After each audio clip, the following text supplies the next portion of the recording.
This fidget toy set was given to my granddaughter as a gift. It has all kinds of fun fidgets in it. Let's check them out. Look at that, full of fidgets. Football stress ball, super fun. Can you spin it? Classic spinning fidgets, one for you, one for a friend.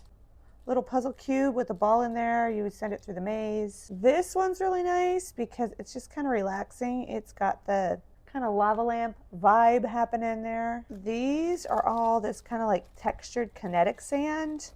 That's really kind of fun. This is like a mesh ball with a marble in it. 3 different colors. This is kind of like, you can attach them. It's like a chain link and you can just move it in all different ways just to kind of keep your hands busy.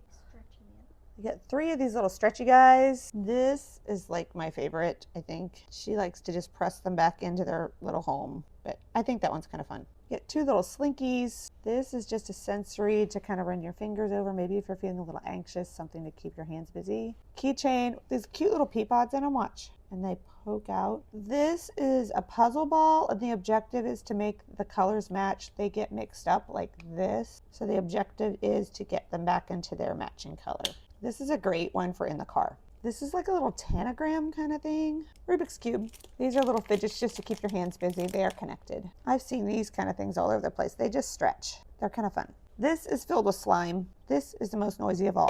And then you can just put it back together.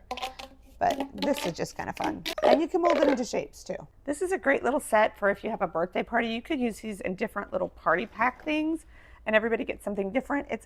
This was actually given to my granddaughter as a gift just for her, and she really loves it. She is 9. Great gift for anybody. If you just want to have some screen-free time, just grab things out when you're sitting in the car, if you're sitting waiting for a table, if you're waiting for food at a restaurant, check it out for yourself.